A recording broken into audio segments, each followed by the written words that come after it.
दोस्तों नमस्कार।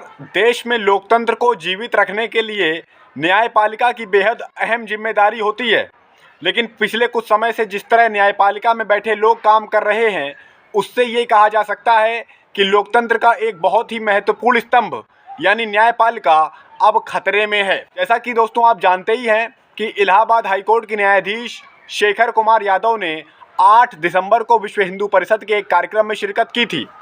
इस दौरान वे भारतीय जनता पार्टी के राजनीतिक एजेंडे और कट्टर हिंदुत्व के मुद्दे को आगे बढ़ाते हुए नजर आए।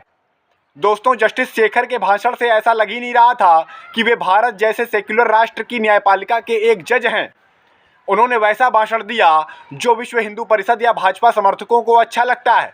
उन्होंने ऐसा भाषण दिया जो आप आए दिन भारतीय जनता पार्टी के नेताओं से सुन सकते हैं या उनके कार्यकर्ताओं नेताओं से सुन सकते हैं।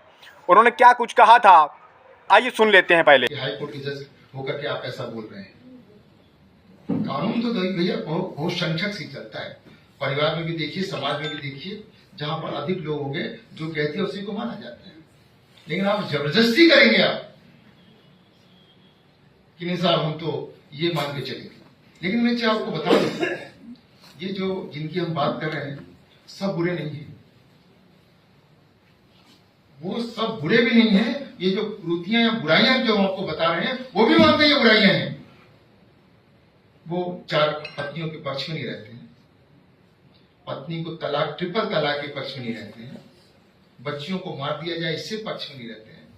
लेकिन जो कठमुल्ला है, जिसे कह लीजिए आप, शब्द गलत है लेकिन कहने में गुरेज नहीं है, क्योंकि वो देश के लिए घातक हैं, बिगाड़ने वाले लोग हैं, जनता को बरगलाने वाले लोग हैं, देश आगे ना बढ़े इस प्रकार के लोग हैं। उनसे सावधान रहने की जरूरत है, क्योंकि ये जो कानून बिल है ये केवल और केवल उन पर्सनल लॉ में आई बुराइयां तक ही सीमित नहीं है। ये जब बुराइयां दूर होंगी तो निश्चित रूप से हमारा देश भी प्रगतिशील होगा। जस्टिस शेखर यादव का यह भाषण सोशल मीडिया पर तेजी से वायरल हो रहा है, पर सुप्रीम कोर्ट तक ये वीडियो 2 दिन बाद पहुंचा। मंगलवार को सुप्रीम कोर्ट ने दोपहर को एक बयान जारी करते हुए कहा कि उसने जज शेखर यादव के उस भाषण का संज्ञान लिया है। सर्वोच्च अदालत ने यह भी कहा कि इलाहाबाद हाईकोर्ट से और भी विवरण मांगा गया है, यानी और भी जानकारी मांगी गई है और ये मामला अभी विचाराधीन है। सुप्रीम कोर्ट बार एसोसिएशन के अध्यक्ष कपिल सिब्बल ने कहा कि उनकी कई राजनीतिक दलों के नेताओं से चर्चा हुई है और वे जस्टिस यादव के खिलाफ एक महाभियोग लाने की तैयारी भी कर रहे हैं। अदालतों में बैठे लोग जिस तरह हिंदुत्व की पैरोकारी कर रहे हैं, वकालत कर रहे हैं, ये बात संविधान की मर्यादा के साथ ही न्यायपालिका की गरिमा और हमारे देश के इस प्यारे से लोकतंत्र के खिलाफ है। पिछले कुछ समय से ये ट्रेंड बढ़ता जा रहा है कि न्यायपालिका एक खास विचारधारा और एजेंडे को आगे बढ़ाते नजर आ रही हैं। हाल ही में चाहे संभल का मामला हो, जहां एक जज ने जिले की पुरानी मस्जिद का सर्वे का आदेश दे दिया हो, वो भी बिना दूसरे पक्ष को सुने। हालांकि निचली अदालत के जजों को इस तरह की हिम्मत पूर्व न्यायाधीश DY चंद्रचूड़ के उस बयान से आती है जिसमें उन्होंने मस्जिद के सर्वे पर आपत्ति नहीं जताई थी, ना ही उसे पूजा अधिनियम 1991 के कानून का उल्लंघन बताया था। खुद सुप्रीम कोर्ट ने कहा था कि बाबरी तोड़ना अपराध था, फिर भी उसके अपराधी खुलेआम घूम रहे हैं, सम्मानित हो रहे हैं। क्यों? ये आज के भारत का सच है। बाबरी राम मंदिर पर फैसला सुनाने वाले जजों की पीठ में शामिल तत्कालीन मुख्य न्यायाधीश रंजन गोगोई अब राज्यसभा से सांसद हैं।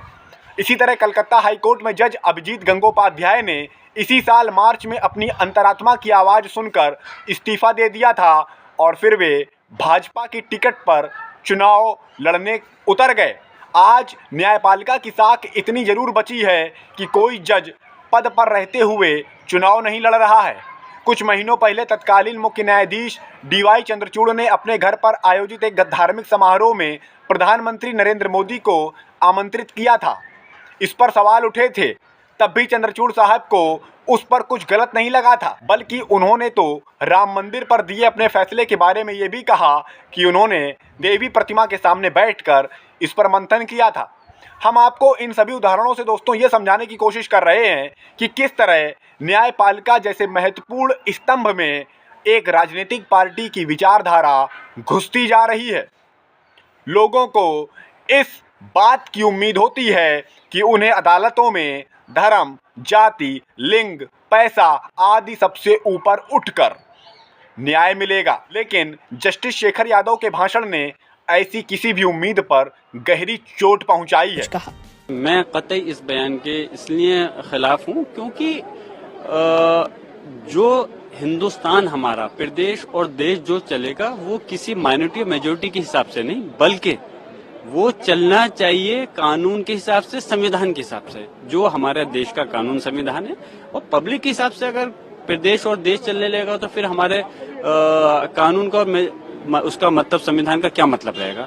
इस प्रकार की भाषा, और वो भी एक हाईकोर्ट के माननीय जज द्वारा की गई है। हमें अफसोस है कि इस प्रकार के कार्यक्रम में भी उनको शिरकत नहीं करनी चाहिए, क्योंकि हमारा प्रदेश और देश की जनता जो है जुडिशरी पे बहुत यकीन और विश्वास करती है।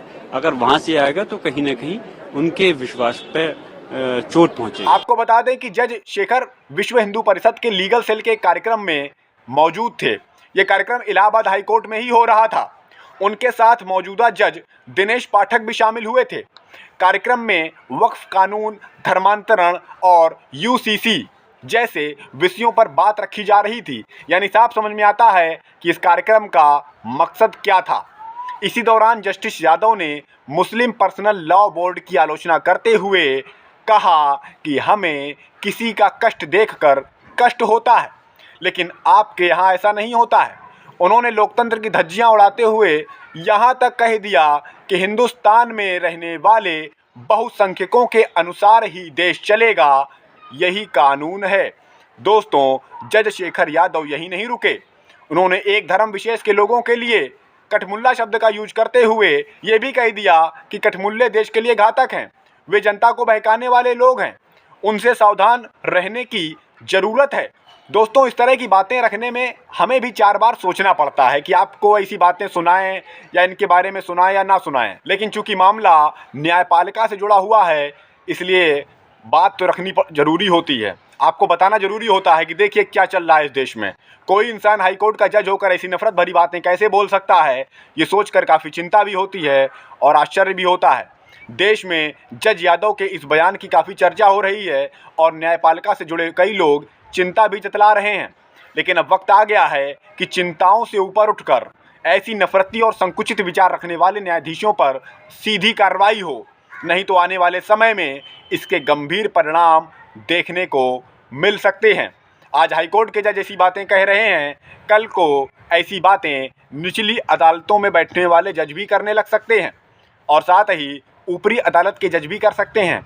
इससे न्यायपालिका की साख तो खत्म हो ही जाएगी, साथ ही लोकतंत्र को जिंदा रखना भी मुश्किल हो जाएगा। नमस्कार।